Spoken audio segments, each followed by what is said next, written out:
Boa noite, irmãs e irmãos. Nós estamos aqui hoje para mais uma live do nosso culto de oração das quintas-feiras. E hoje nós teremos uma reflexão sobre o capítulo 13, parte do capítulo 13 do Evangelho segundo João. Vejo que alguns irmãos já estão entrando. Pastor João Miguel, seja bem-vindo. A Lídia já entrou, seja bem-vinda. Vamos aguardando um pouquinho à medida que os irmãos vão chegando, para a gente dar continuidade a esse nosso momento.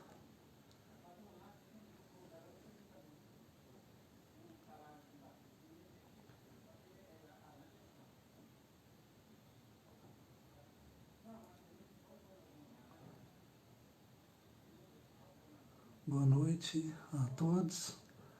Vamos começar com uma oração e depois disso nós teremos então o nosso momento de reflexão. Vamos orar ao Senhor. Senhor Deus, nós te damos graças por esse momento. Te damos graças por cada um dos teus filhos e filhas pertencentes ao Senhor Deus, a esta comunidade cristã, a Igreja Batista do Salgado Filho, mas também por cada um dos teus filhos e filhas em todo lugar, de todo mundo. Que o Senhor nos conceda, não somente hoje, mas em todos os nossos dias, da tua graça, que repouse sobre nós, ó Senhor Deus, paz nos nossos corações, tranquilidade, e que o Senhor nos livre de todo mal. Abençoe a cada um de nós com a compreensão da tua palavra e daquilo que o Senhor quer transmitir aos nossos corações. Em nome de Jesus, amém. Novamente, boa noite, irmãos. Vejo que a André entrou, a Norma, o Rogério, Kelly, a Nemísia, vários irmãos entraram, outros vão entrar. Eu gostaria de pedir-lhes que abram as suas Bíblias. A nossa reflexão de hoje será sobre o Evangelho segundo João, no capítulo 13. Nós vamos ler do versículo 1 ao 15.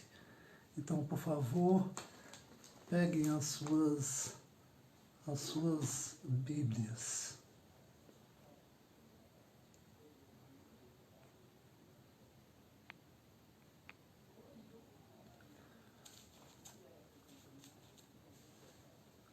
O Evangelho diz assim, no capítulo 13: Ora, antes da festa da Páscoa, sabendo Jesus que era chegada a sua hora de passar deste mundo para o Pai, tendo amado os seus que estavam no mundo, amou-os até o fim.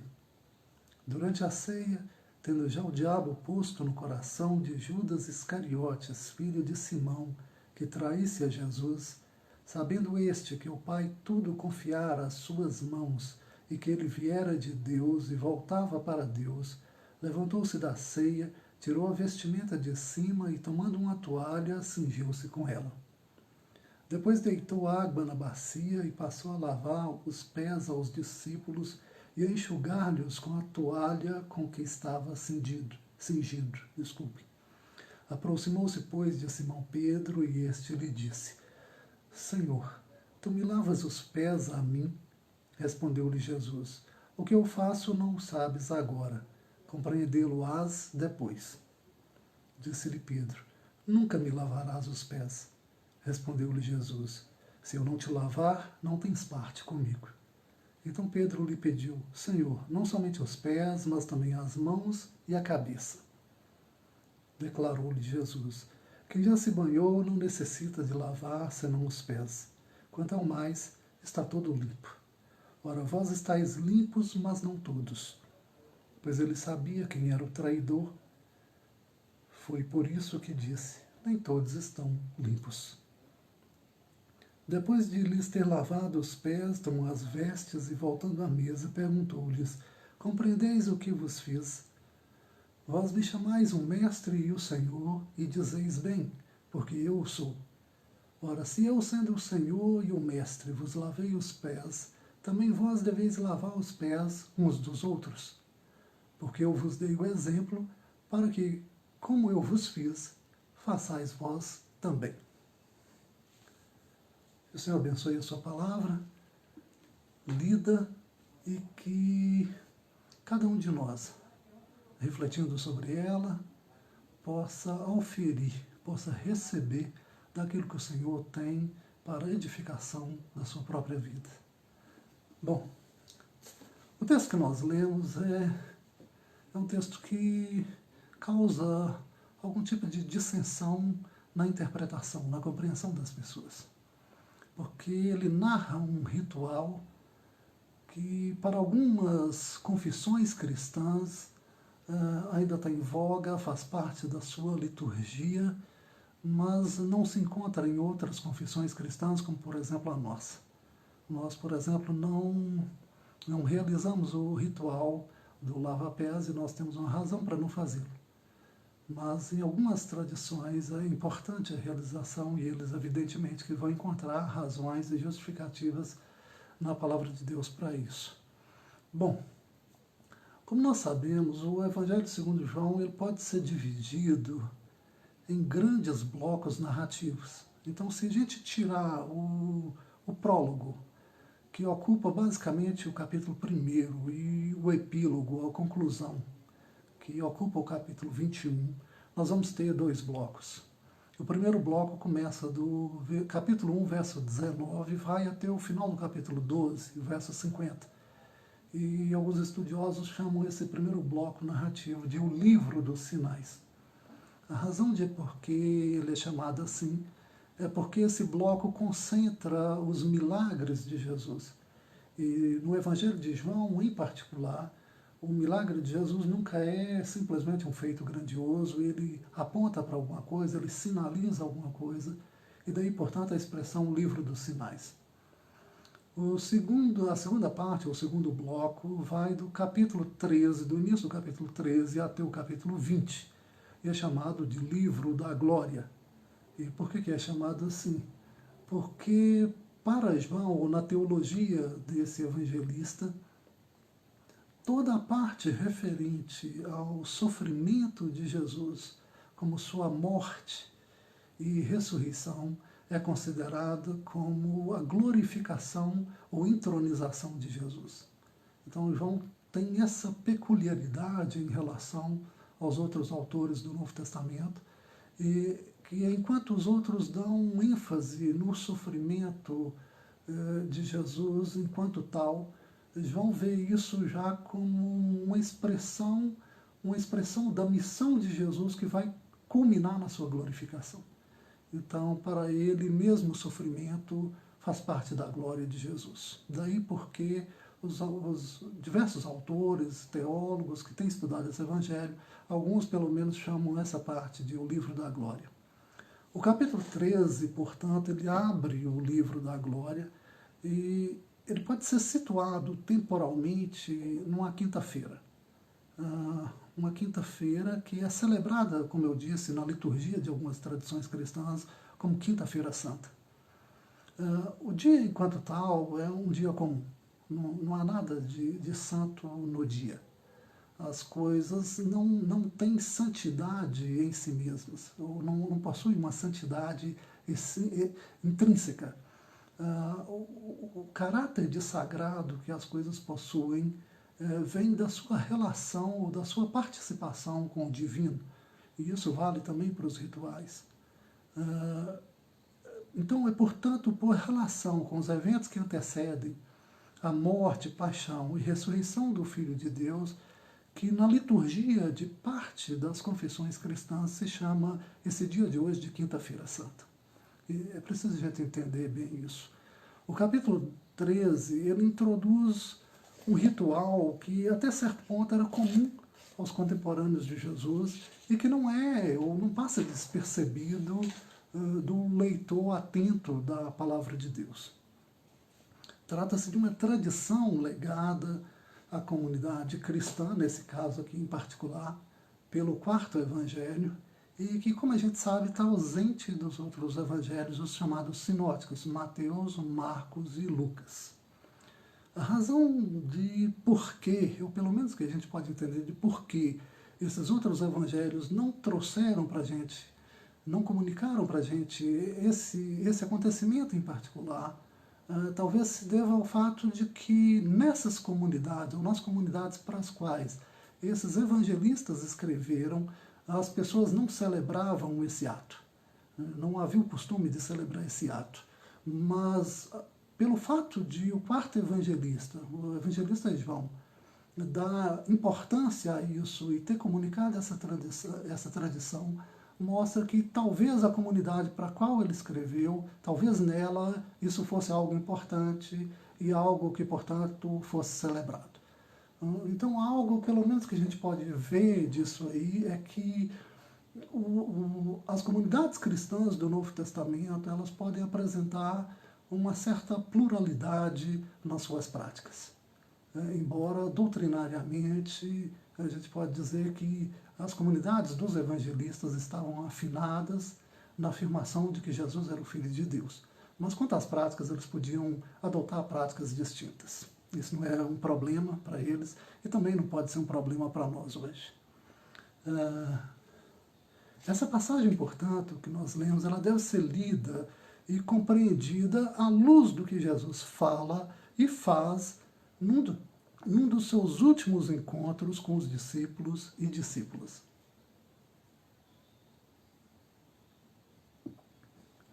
Esse encontro, que equivale ao da última ceia que Jesus teve com seu grupo, ele é marcado por tensões que a gente percebe no texto, e o evangelista está preocupado em focar essa tensão.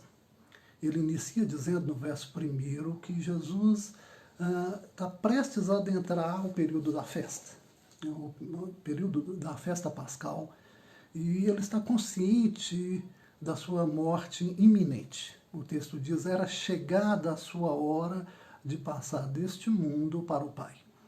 Portanto, Jesus está plenamente consciente daquilo que lhe vai acontecer, e isso lhe traz uma certa angústia e sofrimento pessoal também.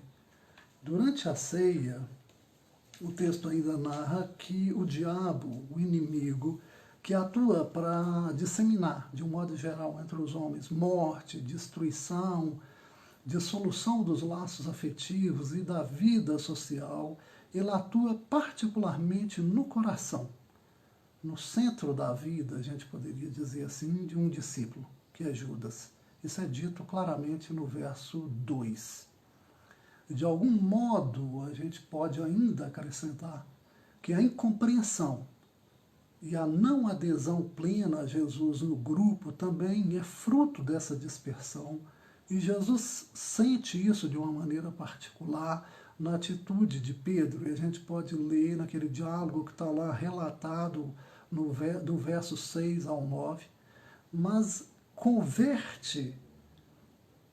ele converte essa incompreensão e essa não adesão em uma atitude de aceitação plena de sua proposta para o grupo e entendimento pleno do que ele deseja, como a gente vê no verso 10, quando ele diz assim: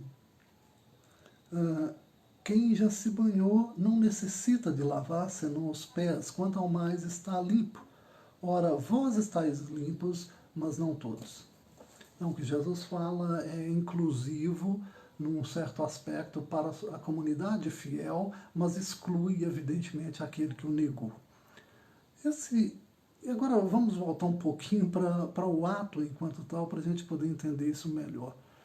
Porque, em decorrência do significado desse ato, é que Pedro vai fazer algumas questões, que ele vai fazer também um pouco das objeções dele. Esse hábito de lavar pés, ele já é conhecido, como eu falei, na tradição judaica, e a gente vai encontrar um exemplo especialmente importante dele em Gênesis 18, capítulo 4. Vocês podem abrir aí suas Bíblias, se quiserem. Eu vou abrir a minha aqui e ler o texto. Gênesis 18, 4. Narra a recepção de Abraão como anfitrião de alguns hóspedes. E esses hóspedes vão se revelar no final como sendo o divino, ou a presença divina. Ele diz assim: No 3, Senhor meu, eu acho mercê, se acho mercê em tua presença, se eu tenho um favor da sua parte, eu rogo-te que não passes do teu servo, ou seja, que não vá embora. Traga-se um pouco de água, lavai os pés e repousai debaixo desta árvore. Aqui o que se mostra é que quando Abraão recebe a visita dos anjos, e que possivelmente mais tarde se aclara como sendo a presença do próprio divino, fica claro que ele, como anfitrião, assume essa postura de lavar os pés dos seus hóspedes. É claro que na época de Jesus, e talvez isso explique a reação de Pedro parcialmente, talvez não fosse tão comum que alguém que fosse um mestre de um grupo de discípulos fizesse isso em relação aos seus discípulos, ou que uma pessoa importante fizesse isso na casa, pois haveria alguém para fazê-lo, notadamente um servo, um escravo, se fosse o caso, ou um servo simplesmente, um empregado da casa. Mas o que Jesus faz aqui, necessariamente, não se distingue do hábito patriarcal.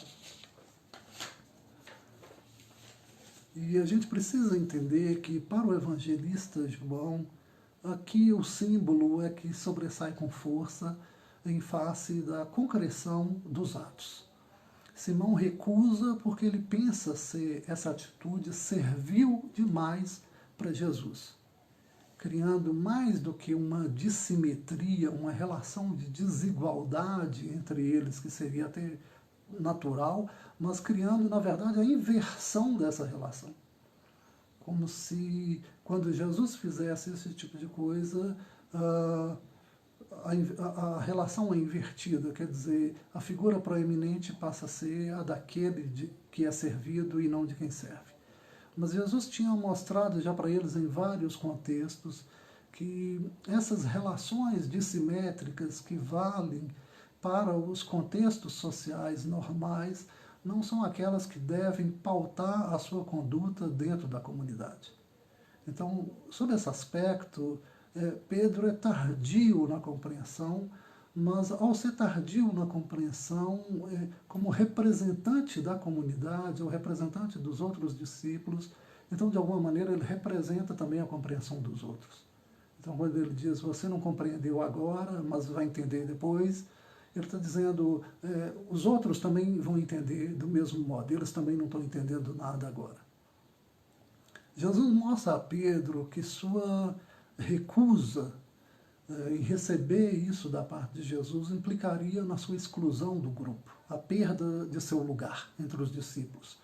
Aí, não ter parte nele, ou com ele, com efeito, vai remeter àquela situação de não poder se beneficiar da missão de Jesus como enviado do Pai, ou seja, receber a sua salvação e a purificação dos pecados. Essa incompreensão momentânea de Pedro vai dar lugar também para os outros, incluídos na fala de Jesus, a uma revelação plena de sua missão.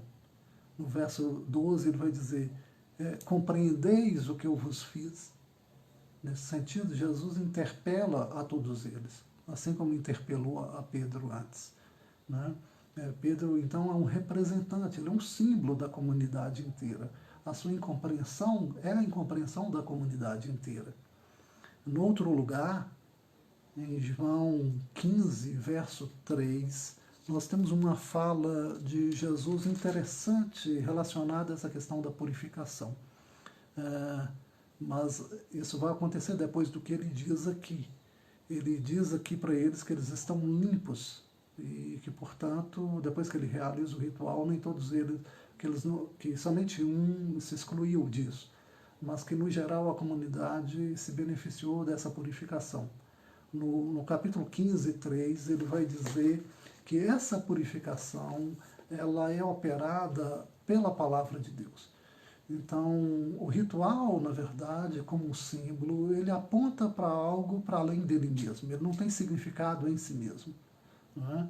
Ele diz assim no 15, verso 3, vós já estáis limpos pela palavra que vos tenho falado. Permanecei em mim e eu permanecerei em vós. Ou seja, a palavra de Deus é que compromete os discípulos na missão do Filho e constitui um agente purificador permanente para o grupo de discípulos e de discípulas.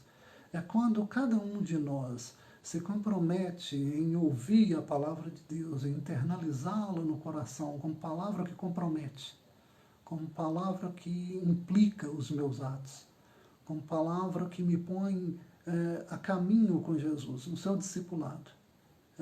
Quando isso acontece na vida de cada um de nós, essa palavra de Deus tem o poder purificador na nossa vida, no cotidiano. É isso a que remete esse ritual que foi, de alguma maneira, conservado na comunidade de João e que ele quis transmitir para nós também hoje. Embora nos outros registros apostólicos esse rito desapareceu.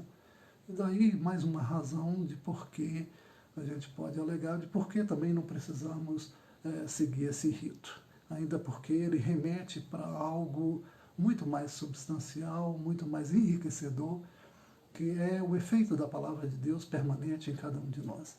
Assim somos nós os que cremos e que partilhamos na comunidade cristã, na nossa igreja, essa palavra entre nós.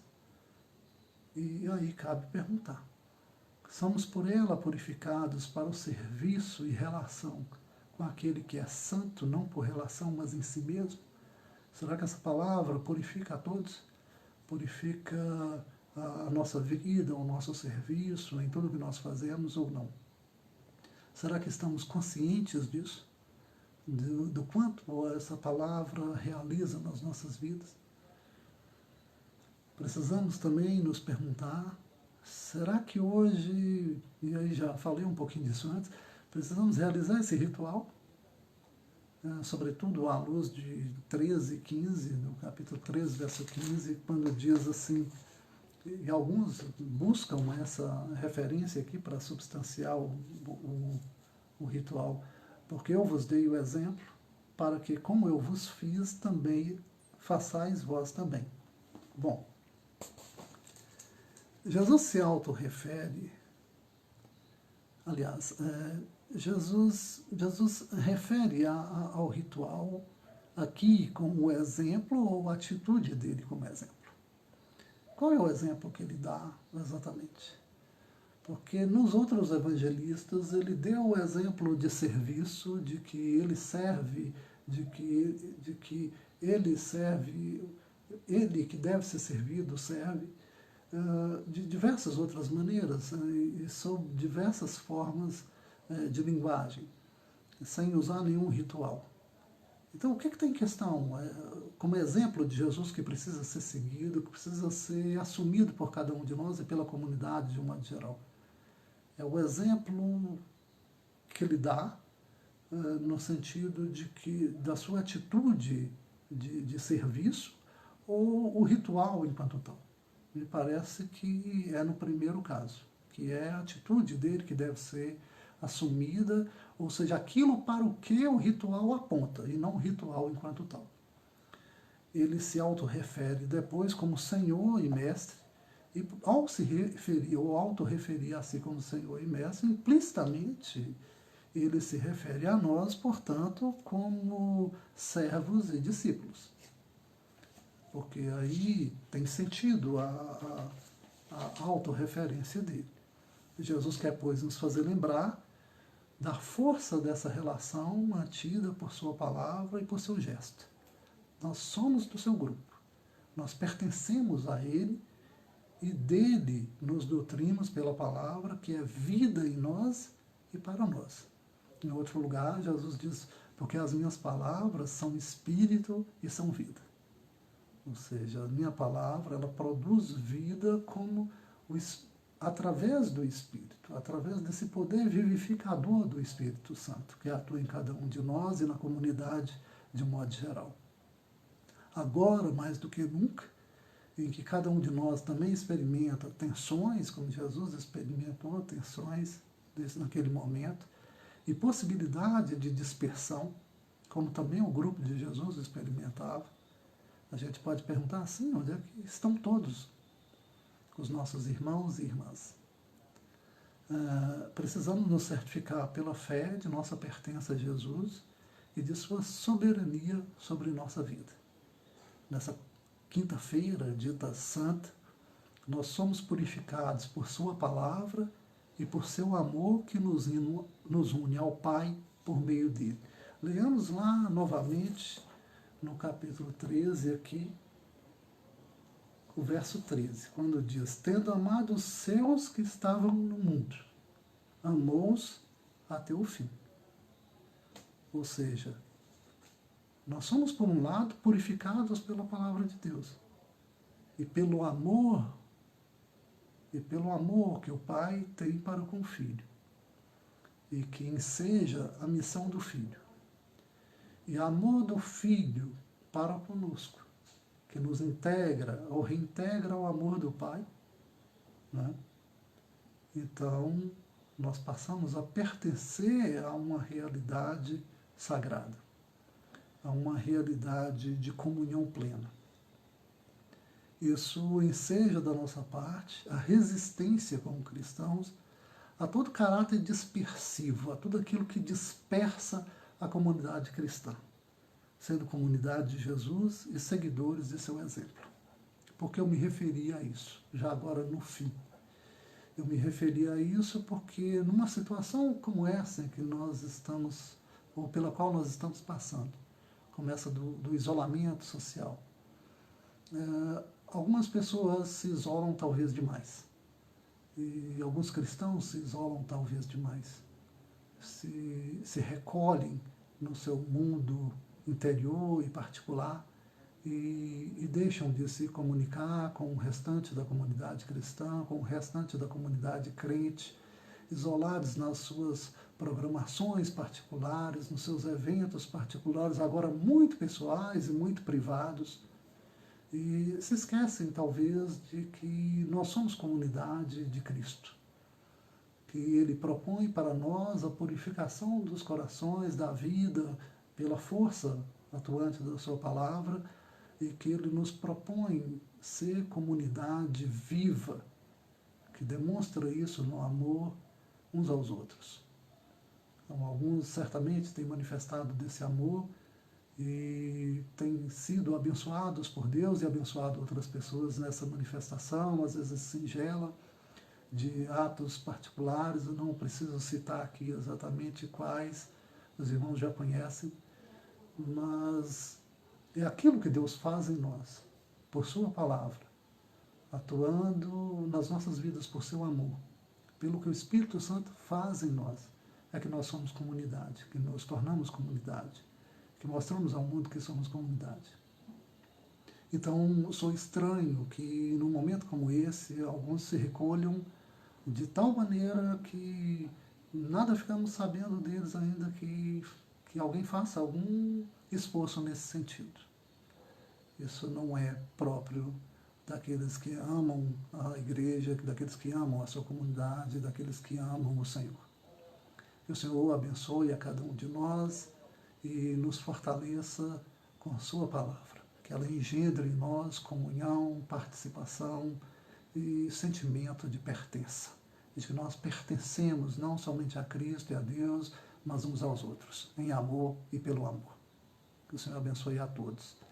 Nesse momento eu gostaria de aproveitar, como é de praxe, para propor para os irmãos, e se os irmãos tiverem também algum motivo de oração para propor, para sugerir, eu gostaria de pedir aos irmãos que se manifestem também nesse sentido. Porque aqueles que estão logados, que estão participando, podem também acolher algum desses pedidos de oração para orar, juntamente com a comunidade. Mas eu gostaria de propor alguns. O primeiro é que a gente ore pela comunhão e unidade da igreja. Como eu falei agora há pouco, parece que alguns estão desconectados, né? Não só desconectados aqui do aplicativo, do Instagram, mas desconectados mesmo da comunhão, no seu isolamento como cristãos. E a gente não precisa se isolar como cristãos. A gente precisa se isolar apenas para efeito de saúde e para efeito de responsabilidade também social que cada um de nós tem, mas não como comunidade de Deus. Então vamos orar para que nesse momento e doravante a nossa comunhão se estreite ainda mais, que a nossa unidade por meio de Cristo, do Espírito que habita em nós, esse amor que cria, né, a nossa relação com o Pai e com seu Filho, seja cada vez mais intensa e mais forte. Vamos orar também, esse é um outro motivo importante que eu gostaria de sugerir, orar pelo mundo. Nem todos têm a esperança que nós temos. E nem todos no mundo, além de não terem também a esperança que nós temos, nem todos recebem o apoio necessário em momentos de crise. Ou recebem, através de atos de solidariedade, a ajuda dos governos ou de particulares. Por outro lado, a gente tem ouvido também e visto notícias alvissareiras, notícias boas, interessantes, como atos de governos e atos de pessoas que têm demonstrado solidariedade. Nós vemos exemplos de alguns países, eu não preciso citar aqui, que têm mandado equipes médicas para outros países para ajudar as pessoas, enviado medicamentos, EPIs e até mesmo dinheiro. Então, esse é um ato de humanidade, de solidariedade muito importante. E pessoas também que têm doado, às vezes, até parte significativa de suas fortunas ou de seus ganhos pessoais para ajudar outras pessoas em ocasiões e situações diversas. E isso mostra como que é possível ver nesses momentos o caráter das pessoas, de fato. Como é que aparece nesses momentos de crise. Alguns têm se mostrado realmente solidários, têm procurado apoiar, mas há muita desesperança também. E há situações que são muito mais comprometedoras também do que outras. Né? Então vamos orar pela humanidade, pelos sujeitos humanos, por aqueles nos quais podemos nos reconhecer, cada um de nós, como ser humano. E pensar e pedir a Deus que instile em seu coração esperança, e naqueles que podem ser solidários e que podem dar suporte, apoio material, financeiro para grupos de pessoas e para pessoas, porque tem grandes fortunas, porque tem uma quantidade enorme de dinheiro, e outros que não têm isso tudo, mas que também gostariam de participar e de ajudar, e muitos já têm feito. Que esse sentimento de solidariedade se fortaleça ainda mais. E que, com isso, a humanidade ganhe. Né? Gostaria ainda de orar, ou de pedir aos irmãos para a gente orar nos momentos aí de cada um, orar pelas famílias ao redor do mundo, pelas famílias que estão vivenciando agora o luto da perda de entes queridos. Nós vimos que essa pandemia ceifou muitas vidas mundo afora. Pelo menos a notícias de que são cerca de 90 mil pessoas, talvez mais do que isso. E vamos orar também pelas famílias dos infectados, que também sofrem muito, que muitas não podem levar os seus parentes para os hospitais, precisam ficar naquela agonia esperando, para que Deus também dê conforto e consolo nesses momentos e também coloque esperança no coração dessas pessoas. Oremos também, irmãos, por uma conscientização maior do valor da vida humana em face do sofrimento. Num momento como esse, a gente se dá conta de como tem muitas pessoas sofrendo no mundo, mas a gente precisa ter consciência de que uma parte significativa da humanidade sofre também por outras razões. Seja devido a doenças, devido à falta de água, devido à falta de educação, devido à falta de recursos médicos, devido ao problema das guerras, devido à fome e devido a uma série de outros problemas. Então, essas pessoas também demandam a nossa preocupação. Oremos aqui, a Nemísia mencionou, oremos pelo pastor Sócrates e pela família dele. Nós temos tido a cada dia notícias mais alegres, ou pelo menos mais esperançosas em relação ao pastor Sócrates, e a última que nós tivemos é de que o quadro dele está melhorando. Então, vamos pedir a Deus para que essa situação, a situação dele vá de cada vez para o melhor. Que cada vez mais o quadro dele se torne mais próximo da normalidade, que ele se recupere, e que Deus abençoe também a sua família com força, com vigor e aumentando a sua esperança. Esperança que eles já mantêm, evidentemente, em Cristo Jesus. E por fim, eu gostaria de lembrar, ao lado desses que eu já mencionei, das pessoas que estão em situação precária, vamos pensar nas pessoas que estão em situação de rua no nosso país, em especial nas grandes cidades. São pessoas que estão buscando, ou nesse momento talvez estão à espera, alguns talvez à espera, outros não têm essa esperança, mas não estão à espera de uma resposta do poder público às necessidades deles e às demandas que a sociedade tem feito no sentido de atender às suas necessidades. E alguns governantes já têm se mostrado sensíveis no sentido de olhar para eles, por exemplo, seja colocando água potável à disposição dessas pessoas em algum lugar, como torneiras, objeto para higienização, álcool gel, água com sabão e água água potável para beber. Mas sabemos que muitos não têm recebido nenhum apoio e nenhuma assistência nesse momento.